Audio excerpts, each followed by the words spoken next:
kita akan berbincang-bincang dengan satu materi bertema dorong UMKM memiliki sertifikat penyuluhan pangan atau yang sering disebut dengan PKIRT ya. Baik, di awal Mas Juli dijelaskan dulu nih tentang sertifikat penyuluhan pangan ini.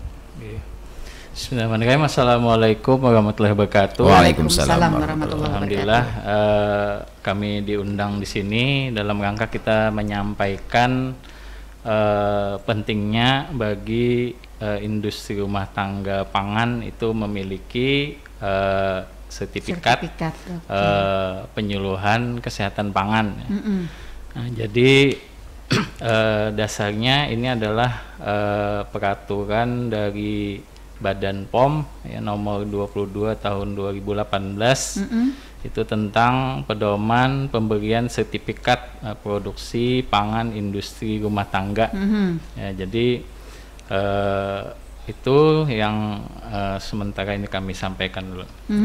Wajibkah sertifikat ini? Ya, jadi sertifikat ini wajib dimiliki oleh perusahaan pangan yang memiliki tempat usaha di tempat tinggal ya.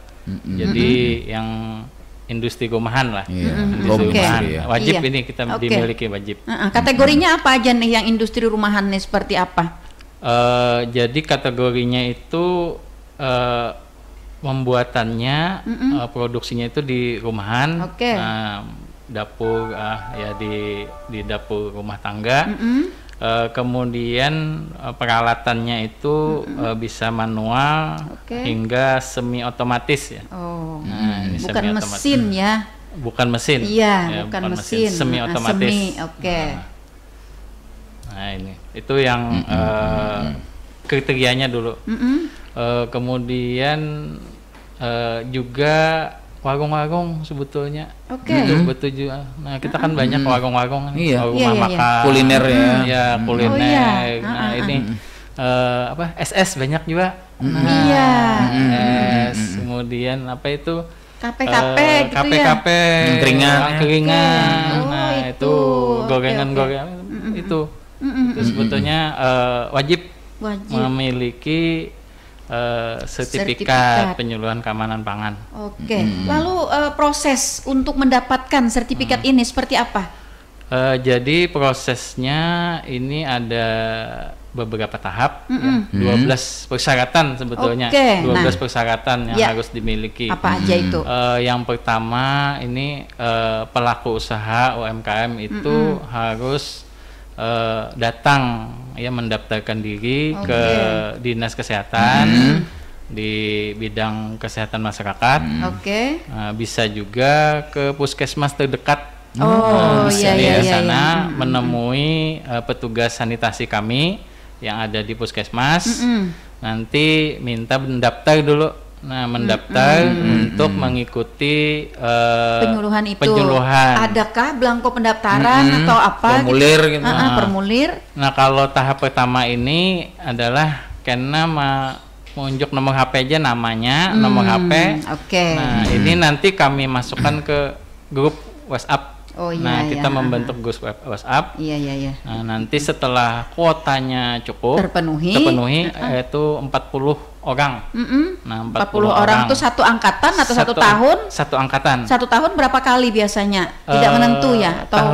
Tahun ini kami ada 3 kali. 2 kali sudah kami laksanakan. Nah, kemarin 2 minggu yang lalu sudah kami laksanakan 2 angkatan. Ini tinggal 1 angkatan lagi. Nah, silakan daftar. Lanjut. Nah, nanti kalau yang mendaftar di puskesmas nanti difasilitasi oleh tenaga sanitasi di puskesmas untuk nanti mendaftarkan ke Dinas Kesehatan. Nah, gitu. Nanti setelah itu setelah kuotanya cukup baru nanti kami laksanakan. Baru nanti dipanggil ya 40 orang 1 kali angkatan. Berapa lama nih penyuluhannya ini? Berapa lama? Penyuluhannya ini 1 hari. 1 hari. nantinya ada narasumber yang kita hadirkan dari Balai POM, dan juga ada dari organisasi profesi yang terkait dengan perubahan perilaku dari UMKM untuk hidup sehat gitu. Iya. Lalu adakah ini kan pelaku usaha ya? Betul. Pelaku usaha, apalagi kalau misalnya makanan-makanan begitu ya, makanan yang pastinya berefek langsung kepada orang yang memakan begitu ya. Betul. Jadi memang harus hati-hati sekali gitu. Nah, apakah ada peninjauan ke tempat usaha dalam rangka untuk pemberian sertifikat ini gitu, ataukah hanya sekedar mengikuti penyuluhan tadi selama 1 hari begitu, habis itu selesai sertifikatnya keluar? Atau indikatornya ada untuk bisa mendapatkan sertifikat itu? Ada 12 tadi.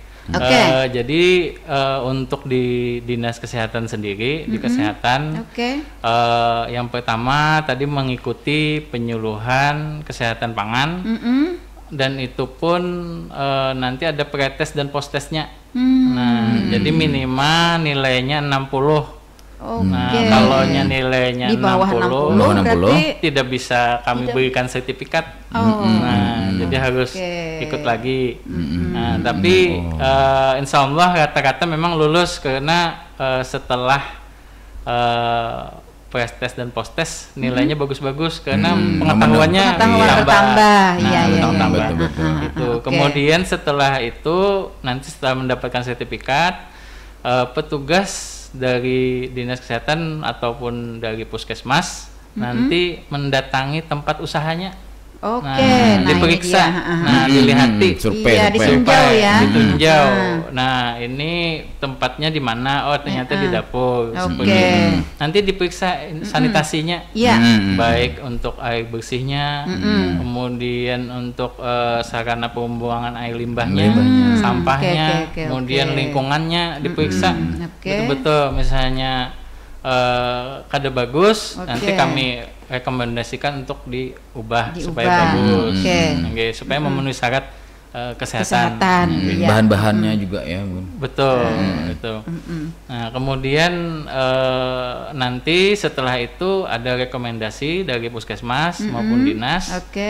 Kemudian juga nanti produknya itu pun nanti akan diperiksa di laboratorium. Nah, ini untuk mengetahui kandungan, mungkin ada barang berbahaya, ada boraknya ya, boraknya tadi, ada misalnya pemanis buatan, pewarna yang tidak untuk makanan. Wantik yang lebih. Nah, itu.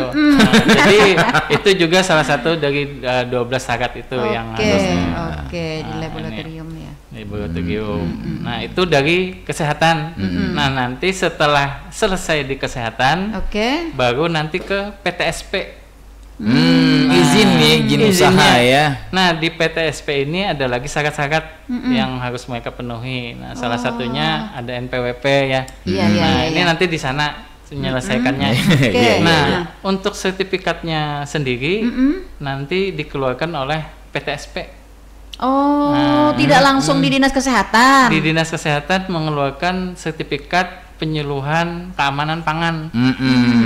Jadi kalau sudah penyuluhan keamanan pangan itu artinya pelaku usaha itu sudah tahu yang mana yang bagus gasan produknya, yang mana yang kada bagus gasan produknya. Nah, ini untuk dia meningkatkan usahanya. Jadi ini salah satu syarat izin pangan industri ya. Betul. Begitu, berarti setelah memenuhi kriteria yang tadi sudah disebutkan, ya sudah dilakukan peninjauan dan pemeriksaan ke lokasi tempat usaha, maka Dinas Kesehatan mengeluarkan sertifikat penyuluhan pangan. Nah, sertifikat penyuluhan pangan ini sebagai salah satu persyaratan untuk mengurus izin ya. Iya, mendapatkan izin usaha ya di PTSP begitu. Mendapatkan PERT-nya. Nomornya yang akan nanti di industri rumah tangganya. Diandak di label. Jadi nomor PERT ini dikeluarkan oleh PTSP. Ada 15 digit nanti nomornya. Iya begitu ya. Berarti ini tidak satu kali jalan ya. Tidak satu kali jalan. Nah, setelah melakukan mengikuti penyuluhan tadi ya Mas Yuli, penyuluhan cuma 1 hari ya, cuma 1 hari. Nah, lalu peninjauan ke lapangan ini apakah setelah kegiatan pelatihan begitu langsung ditinjau begitu, ataukah ada jeda-jeda hari-hari berikutnya? Prosedurnya nah, iya, biasanya nih berapa lama dari pelatihan sampai dengan peninjauan sampai dengan keluarnya sertifikat penyuluhan pangan tadi? Iya. Jadi prosesnya memang nanti setelah sertifikatnya keluar ya mungkin mudah-mudahan biasanya tuh 2 minggu itu sudah selesai sudah selesai insyaallah proses sertifikatnya kurang lebih ya. Nah, nanti peninjauannya pun nanti setelah ada komunikasi juga, ada juga kami berkejutan ke rumah. Nah ini jadi petugas kami jadi nanti menyusun jadwal dulu, petugas kami di puskes nanti mengontak pemilik rumahnya. Nah, kami hendak ke rumah melihat di rumah pian. Nah seperti itu. Jadi nanti pemilik rumahnya kan sudah siap nanti menjelaskan tempat produksinya di mana seperti itu. Siapa saja yang terlibat Mas Yuli di dalam peninjauan ini? Petugas sanitasi di puskesmas. Mungkin juga nanti kalau orang dinas cukup nanti bisa kami mendampingi juga. Dinas ya.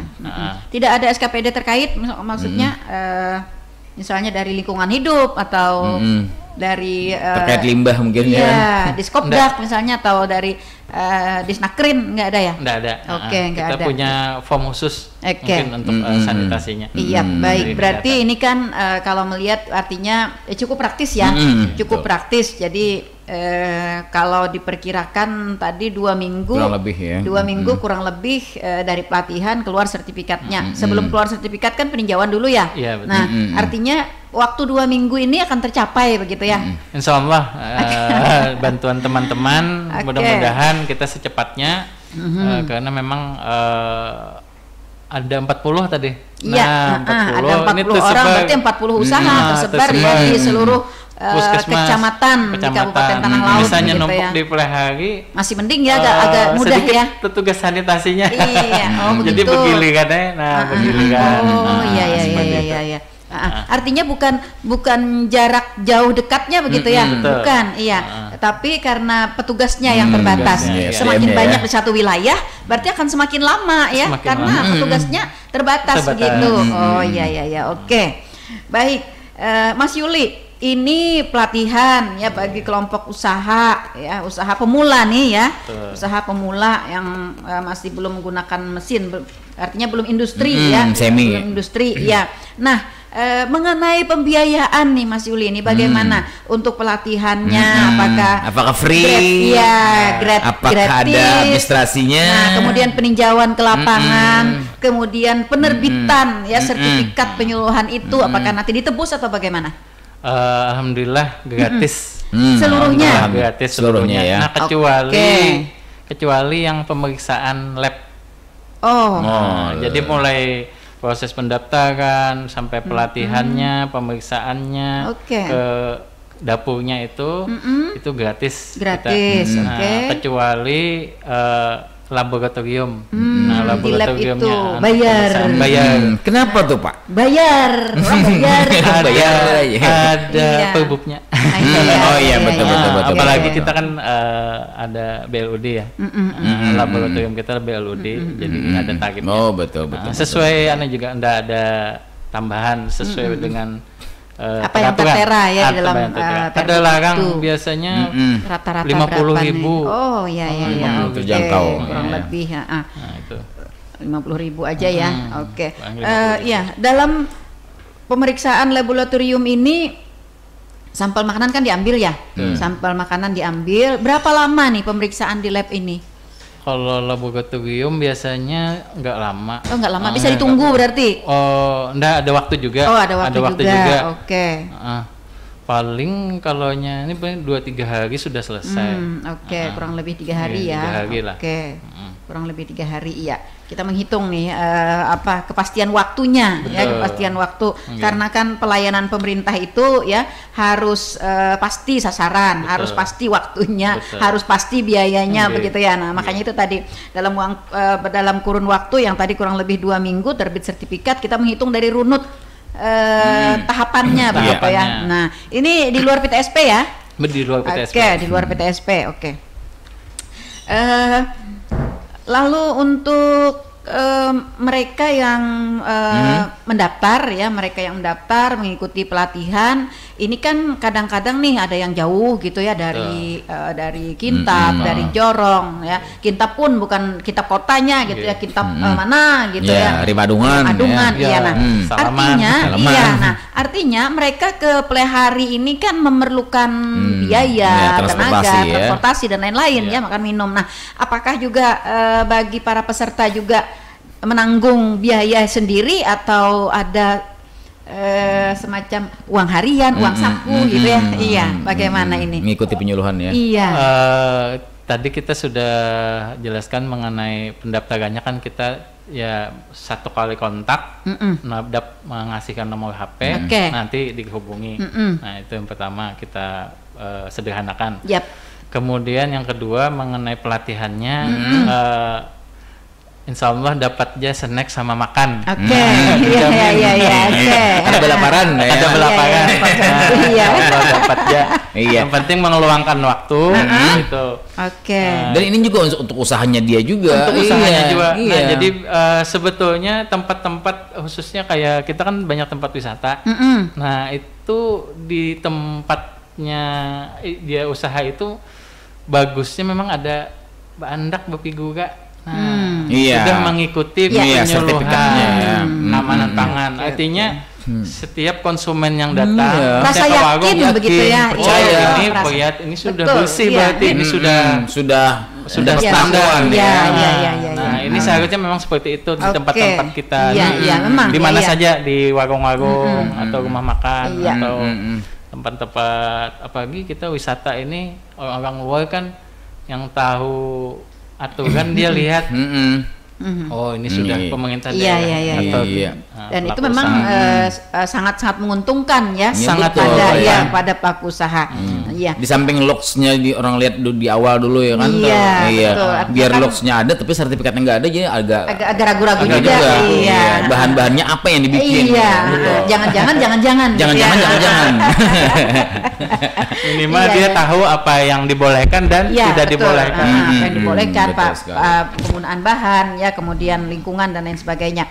Nah, lalu mengingat ini kan pelaku usaha kita, ini kan pelaku usaha yang masih baru tumbuh ya, baru tumbuh, otomatis mungkin omsetnya gitu ya. Nah, omset kalau usaha ini kan berbicaranya soal omset gitu ya. Nah, omsetnya mungkin tidak belum tinggi ya, belum santai lah omsetnya. Nah, bagi tadi seperti yang saya sampaikan, bagi mereka-mereka yang jauh gitu ya dari kabupaten, adakah upaya atau kemudahan dari Dinas Kesehatan untuk melakukan misalnya ke tempat yang mendekati tempat si pelaku usaha? Misalnya nih ya, Dinas Kesehatan memprogramkan ya setiap tahun itu misalnya per kecamatan, di Kecamatan Jorong nih kita nanti pelatihannya gitu. Jadi yang datang ke sana itu Dinas Kesehatan begitu. Jadi pelaku usaha yang di Kecamatan Jorong berkumpul misalnya di kantor kecamatan, artinya mereka tidak terlalu jauh begitu. Nah, bagaimana ini? Selama ini peminatnya, yang untuk mengikuti ini memang kada tapi banyak. Nah, kemarin aja kita mengadakan 2 kelas itu, kita sudah bentuk ada 40 kan, dua kelas. Yang datang ada yang kemarin 25, ada yang 35. Nah, artinya mereka masih kurang minat walaupun sudah menyatakan mendaftar itu.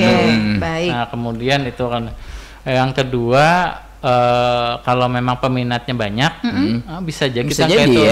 Kemudian didatangi seikungannya itu bisa aja, asal juga kita siap jaga, nanti kan kita usulkan untuk penganggarannya. Karena kan kita perlu narasumber dari luar, dari dari Balai POM. Balai POM. Banjarmasin berarti Banjarmasin. ya. Oke. Jadi Balai POM untuk materinya sendiri mereka itu kan sesuai dengan standar yang sudah ditetapkan di peraturan. Materinya peraturan perundang-undangan di bidang pangan. Nah, ini mereka juga ada menyampaikan tentang keamanan dan mutu pangan. Ada juga mengenai teknologi proses pengolahan pangan. Nah, kemudian ada juga prosedur operasi sanitasi yang standar. Nah, kemudian ada juga materinya tentang cara produksi pangan yang baik untuk industri rumah tangga. Kemudian juga ada penggunaan bahan tambahan makanan. Kemudian ada juga tentang label dan iklan pangan. Nah, jadi kada sembarangan juga kita mendak label tuh, misalnya suka-suka hati boleh. Kada boleh, ada aturannya. Nah, misalnya kayak jamu, kada boleh kita mengklaim misalnya jamu itu menyembuhkan COVID, kada boleh. Nah, kata-kata yang seperti itu kan kada boleh menyembuhkan. Nah, itu kan mengklaim, kada boleh. Itu ada aturannya. Jadi mereka menyampaikan materi secara rinci dan detail. Nah, ada juga mengenai pencantuman label halal, ada juga mereka sekilas menyampaikan. Dan juga tentang perizinan prosedur ini juga. Nah, jadi kalau orang itu sudah mengikuti ini, insya Allah produknya itu bisalah dijamin untuk kesehatannya. Nah, itu apabila mereka menerapkan, dan sertifikat ini berlaku seumur hidup. Berarti satu kali aja. Jadi tidak ada perpanjangan ya. Satu kali usaha. Kecuali usaha itu berganti begitu ya? Berganti produk. Kalau pemiliknya itu sudah kalau bertambah saja, misalnya pian 4 berlaku gasan pian seumur hidup. Tapi misalnya begini. Izinnya yang di PTSP itu yang harus diperbarui. 5 tahun sekali. Berarti ini untuk mengikuti penyuluhan, untuk mendapatkan sertifikat penyuluhan pangan ini hanya satu kali ya. Selama kita berusaha. Dengan catatan usahanya tidak berubah, jadi usahanya tidak berubah atau tidak bertambah. Tidak berpindah. Kalau berpindah lokasi tidak apa ya? Kalau berpindah lokasi sertifikatnya tetap, tapi nanti diperiksa lagi oleh petugas sanitasi kami dengan tempat yang baru. Tempat yang baru. Baik, Mas Yuli. Kalau tadi dilihat ya betapa pentingnya sertifikat penyuluhan kesehatan pangan ini ya bagi pelaku UMKM ya.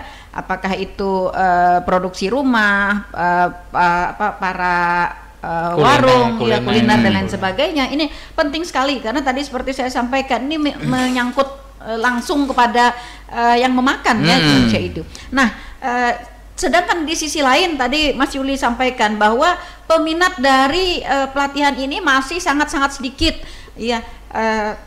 Tetapi pendaftarnya sudah banyak. Nah, cuman pelaksananya. Nah, apakah ini dievaluasi nih Mas Yuli? Yang mendaftar nih banyak, artinya bukan peminat, ini peminatnya cukup banyak, tetapi ketika pelaksanaan mereka terkendala. Nah, ini tadi yang mau saya cross check di program Dinas Kesehatan yang turun ke lapangan ya.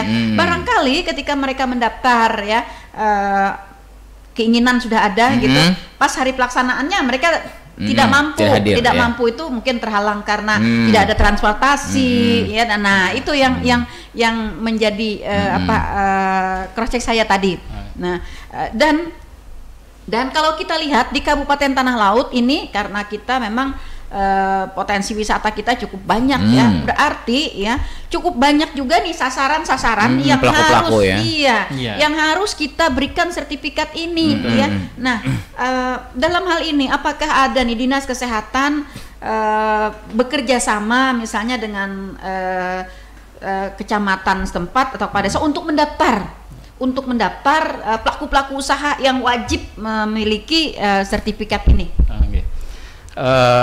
Kerjasama memang kita sudah lakukan dengan Disperindak, Diskopdak ya. Nah, Diskopdak, karena perindustriannya sudah keluar. Diskopdak kita kemarin kerjasama juga.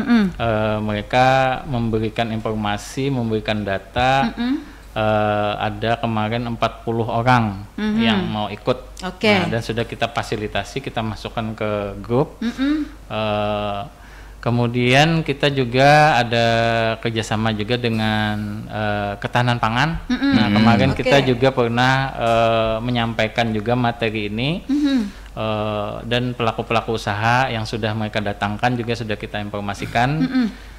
Itu kemudian kita tidak meneliti lah sejauh mana mungkin kendalanya jadi kada datang tuh itu yang sedangkan ini sangat-sangat penting sekali. Ini mungkin pas juga nih pas radio ini mengundang mudah-mudahan para UMKM kita yang baik yang para pelaku usaha yang ada di tanah laut, kuliner atau ya yang pakai itu makanan-makanan siap saji.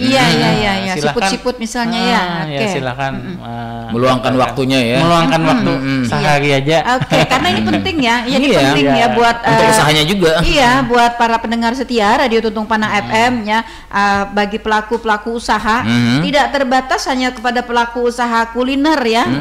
Ini juga karena tadi ada menyangkut sanitasi lingkungan, ini juga berlaku nih bagi pelaku-pelaku usaha yang non kuliner, misalnya sasirangan juga ya, karena kan limbah sasirangan juga nih mau dibuang kemana begitu, atau bur simbai gitu aja gitu kan. Itu juga, itu juga penting ya untuk mengikuti pelatihan ini.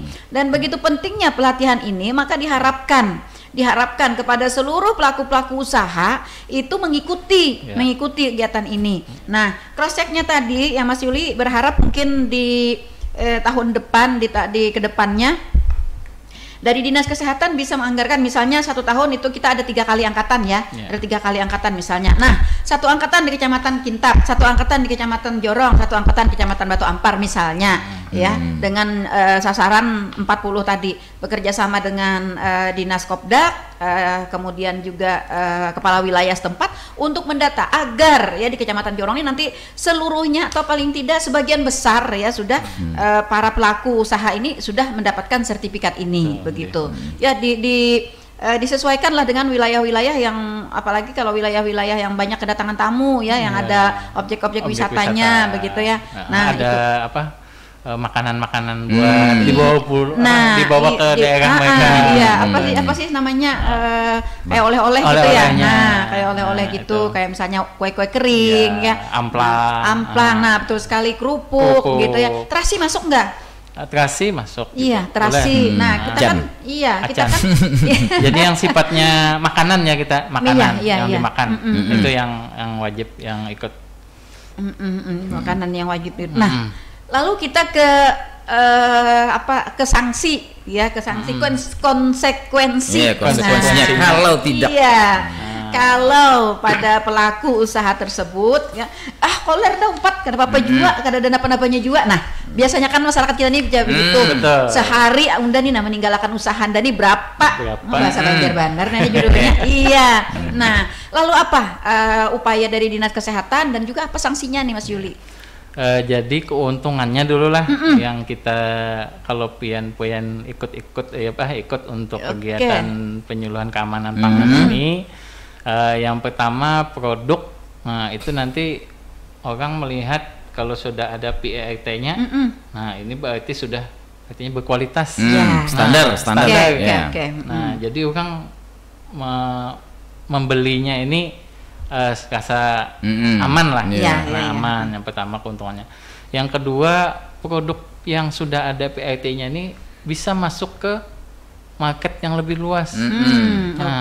Kayak minimarket ya.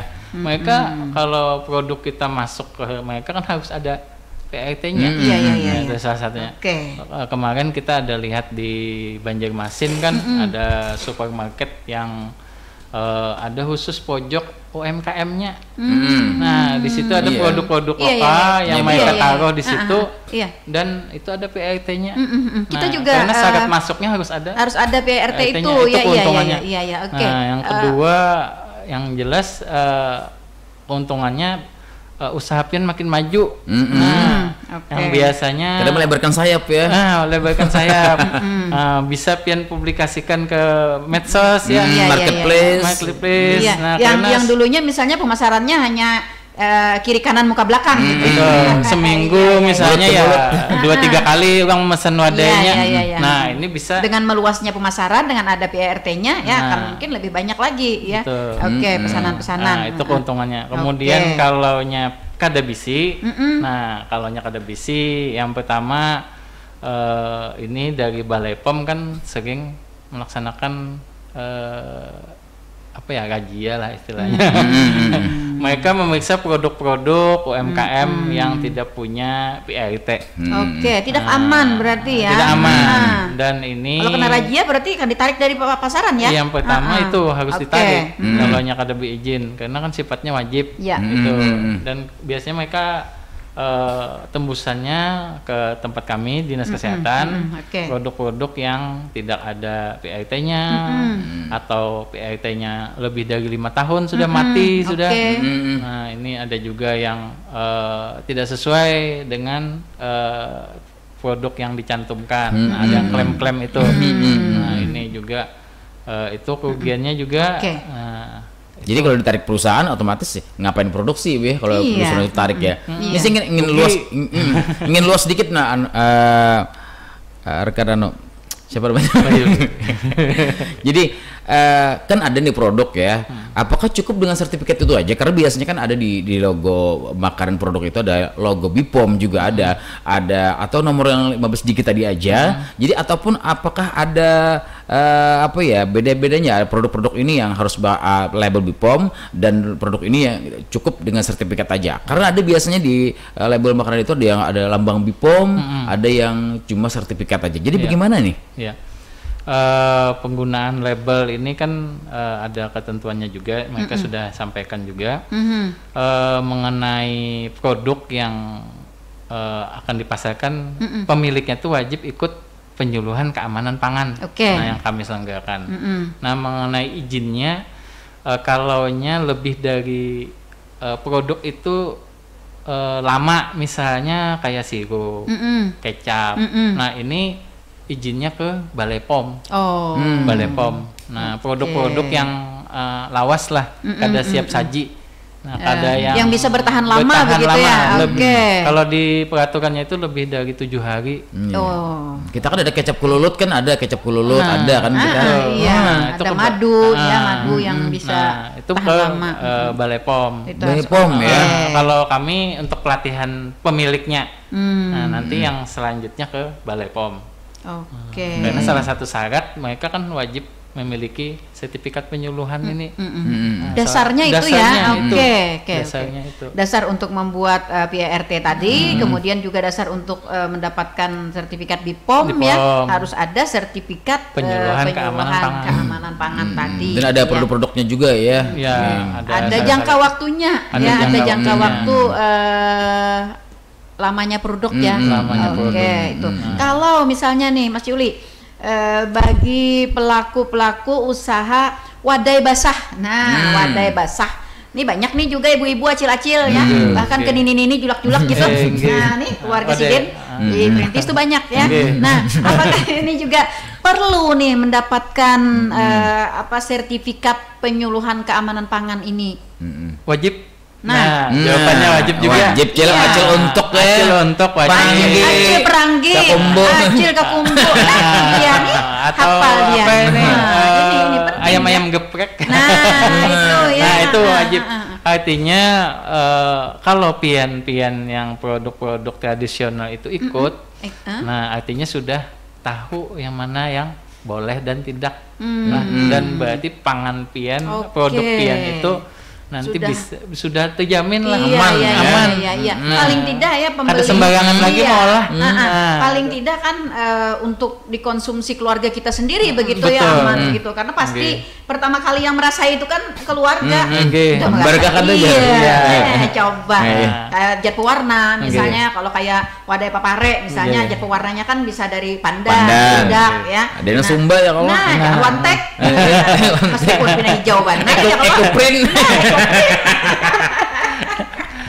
Ini kami juga di samping melaksanakan untuk industri rumah tangga, kami juga ada melaksanakan untuk depot air minum dan catering. Itu juga penting ya. Nah, depot air minum juga ini belum kami laksanakan, kami nunggu kalau ada yang daftar lagi. Nah, jadi depot air minum itu kan perlu syarat-syarat juga. Iya, pengukuran pH air. Iya, betul. Jangan-jangan nanti ada lumut, ada apa gitu ya. Harus ikut juga sertifikat keamanan pangannya itu. Nah, itu dia. Depot air minum. Iya. Sama dengan catering. Nah, catering meskipun pindah simpan di dalam rumah lah. Betul. Walaupun karena datang ke kantor lah. Iya. Itu kan harus ikut juga. Ada. Ini belum kami laksanakan. Mumpung belum nih. Iya. Silahkan nanti daftar. Ini penting banget ya. Iya. Dan banyak sebenarnya sasarannya. Kalau kita ambil misalnya buhan acil-acil pembuat kue basah aja nih. Kalau di satu wilayah lebih dari 40. Ada nang beolah papare, ada nang beolah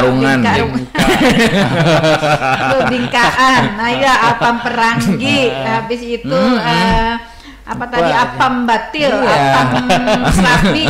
Iya, itu banyak itu. Nah, gorengan juga banyak. Nah, gorengan juga ya, tahu goreng, tempe goreng, pisang goreng, jelabia. Iya. Lapar jadi parut. Iya. Nah, artinya nih Mas Yuli, begini ya, artinya untuk memberikan keamanan kepada konsumen.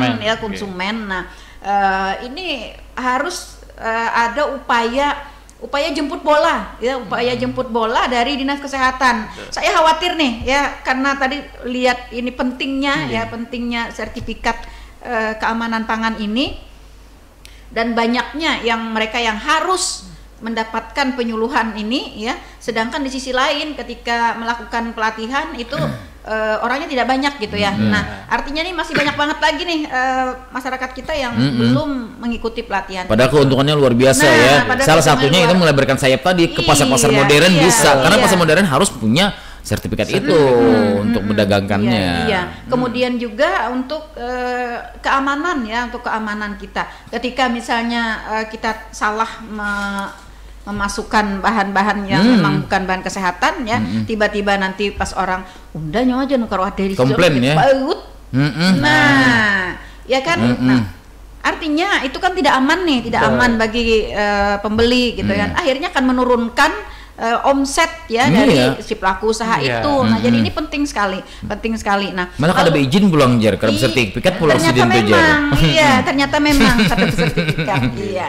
Oke. Dan ketika mereka bagi yang sudah mendapatkan sertifikat, kemudian kan tadi ada pemeriksaan di lab ya, di lab dengan seluruh bahan yang dimasukkan ke dalam tuh. Suatu ketika misalnya ya dia menambahkan bahan lain atau mengganti bahan lain dari yang tadi diperiksa di laboratorium itu. Nah, apa nih upaya dari Dinas Kesehatan untuk tetap menjaga kualitas ya? Iya, betul. Jadi waktu diperiksa, nantilah waktu diperiksa di laboratorium itu seadanya aja. Jangan misalnya waktu diperiksa 10 bahan. Nanti setelah dijualkan bertambah jadi 12 bahan. Komposisinya lah. Nah, jadi jujur aja itu. Kemudian nanti kan kalaunya sanksinya, nah itu kan nanti dicabut. PRT-nya kalaunya ada menambahkan bahan yang berbahaya bagi kesehatan. Nah, jadi dicabut. Dicabut PRT-nya. Nah, itu jadi dan juga memang merugikan kan bagi dia, itu sama dengan mematikan usaha lah. Dari dinas sendiri tidak ada sanksi begitu ya? Atau kalau membayar denda atau apa gitu tidak? Yang nyata dicabut dulu, dicabut. Sanksinya jadi dicabut ya? Dari pemerintah daerah dicabut, memang di aturan Balai POM ini ada pencabutan terhadap PRT yang bila di kemudian hari ya, hasil ketentuan. Nah, salah satunya juga terjadinya keracunan makanan. Iya, itu dia dicabut. Oke. Di dalam laboratorium ini selain daripada memeriksa bahan-bahan yang termasuk di dalam makanan tadi, apakah juga diperiksa atau diteliti masa kadaluarsanya? di materinya itu ada juga menyebutkan di label itu wajib mencantumkan kadaluarsa. Ada. Ya. Jadi mereka tahu kada sembarangan malah label. Betul. Ada syaratnya. Nah, jadi dengan mengikuti penyuluhan keamanan pangan ini tahu label ini pertama harus menyampaikan ini A, B, C itu harus ada. Termasuk adalah kadaluarsanya harus dicantumkan. Kadaluarsanya, iya betul. Oke.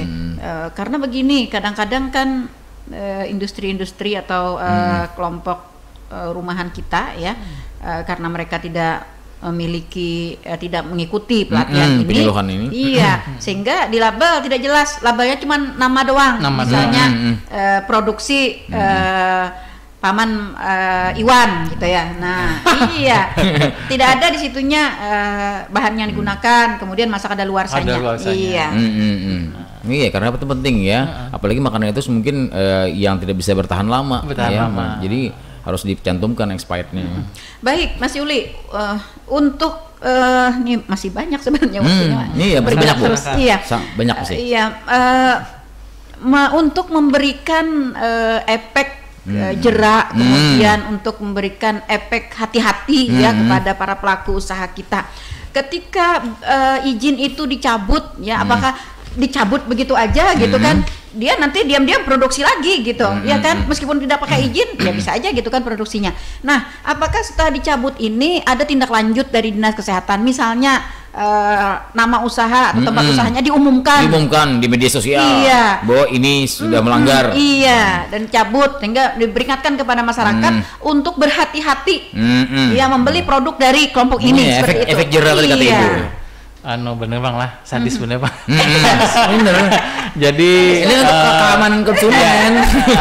Tahap pertama memang kita preventifnya, pencegahannya memang Balai POM itu mengadakan sidak-sidak ya.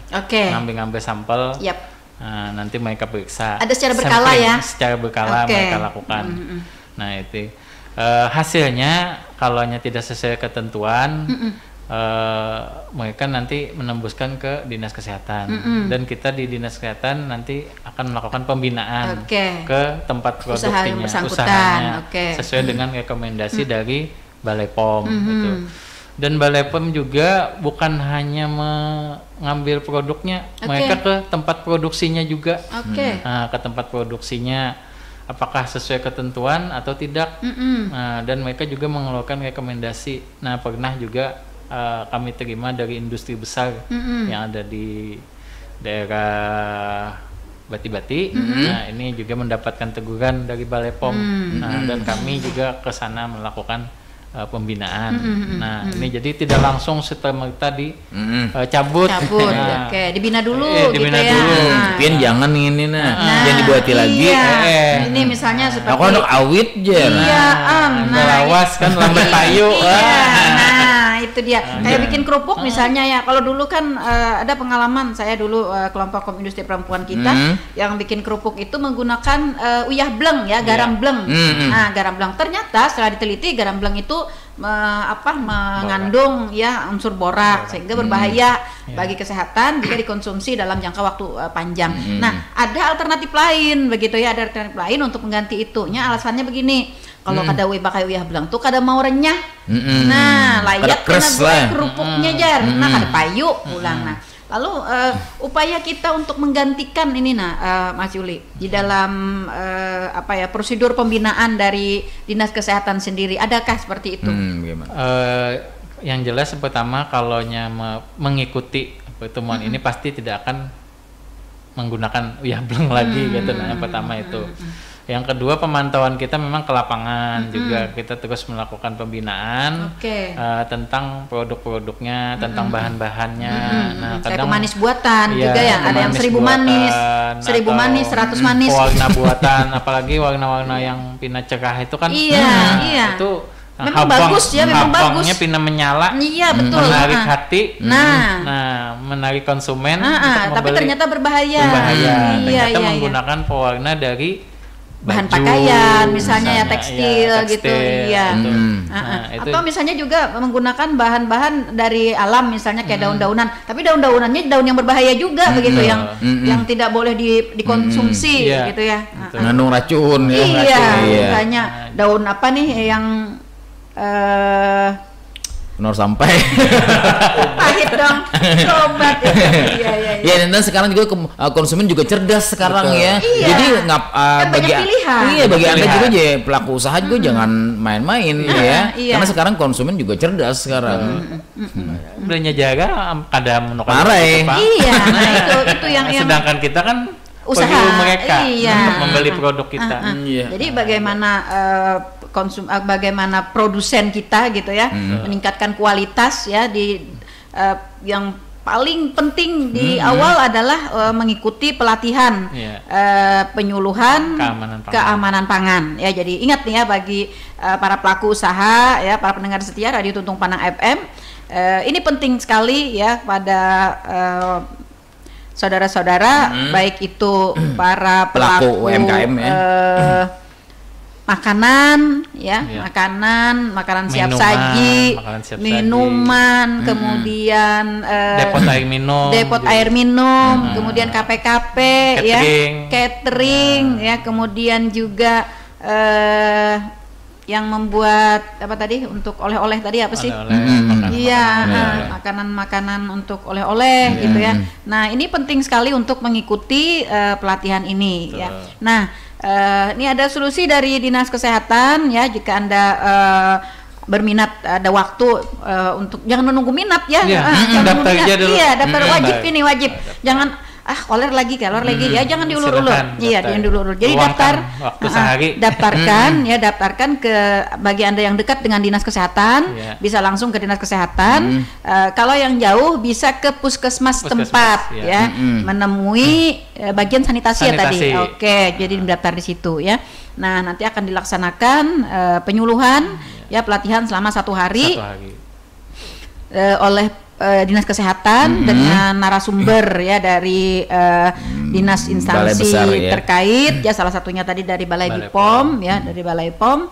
Nah, kemudian ada kemungkinan nanti ya, kalau misalnya di satu wilayah itu mencukupi kuota ya, Dinas Kesehatan nih Mas Yuli nanti akan turun ke sana terjun ya. Iya. Mudah-mudahan banyak peminatnya nih.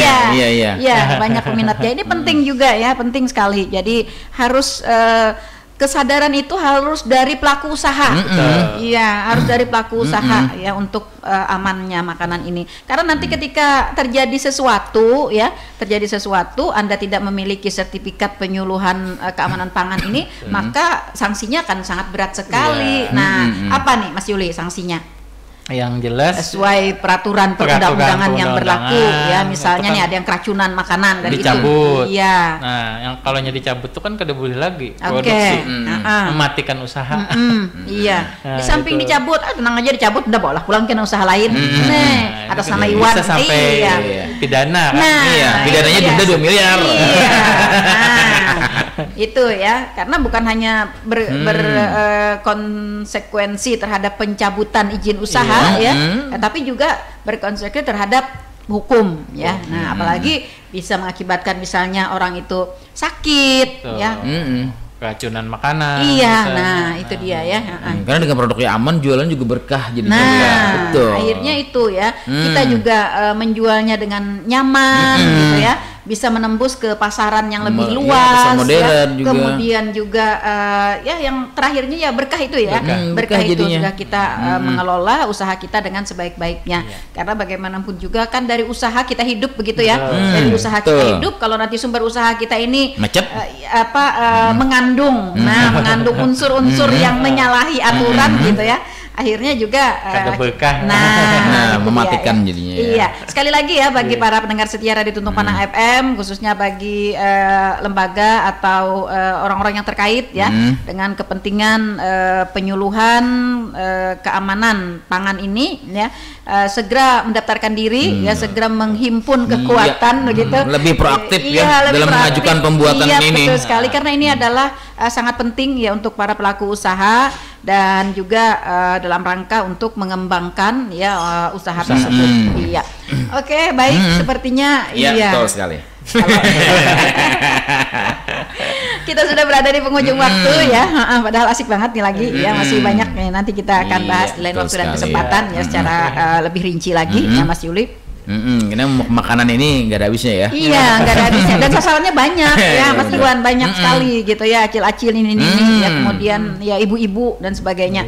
Oke, baik, sampai di sini ya jumpa kita di program Talkshow Tanah Laut Menyapa bersama dengan Bapak Muhammad Yuliansah SKM MM, Kabid Kesehatan Masyarakat dari Dinas Kesehatan Kabupaten Tanah Laut. Kami terima kasih kepada para pendengar yang sudah setia bersama kami. Ini pesan-pesan pesan-pesan terakhir untuk, ya. Mungkin untuk pelaku UKM untuk pelaku UKM. Iya, pesan-pesan yang harus digarisbawahi nih Mas Yuli untuk pelaku UKM kita. Ya, kami dari Dinas Kesehatan siap membantu para pelaku UMKM yang ada di Tanah Laut, kuliner-kuliner, rumah makan, atau depot air minum, atau catering, nah yang ingin lebih mengembangkan usahanya dengan mengikuti pelatihan keamanan pangan, ya, industri rumah tangga maupun depot air minum atau catering, nah yang ada di Tanah Laut. Untuk mengikuti pelatihan ini bisa mendaftar di Dinas Kesehatan di bidang kesehatan masyarakat atau melalui puskesmas terdekat yang ada di wilayah masing-masing dengan menemui petugas kami di sana, petugas sanitasi yang nanti akan memfasilitasi ke kami untuk proses pendaftarannya. Nah, mudah-mudahan kelas yang akan kami buka, nah ini tinggal satu kali lagi untuk PRT-nya untuk tahun ini ya. Dan ini Damio sama catering nanti kami laksanakan juga. Nah, mudah-mudahan banyak peminatnya. Dan juga mudah-mudahan nanti setelah mengikuti pelatihan ini usahanya makin berkembang. Amin. Nah, kita dalam rangka mendorong UMKM kita di Tanah Laut. Itu saja. Terima kasih. Oke.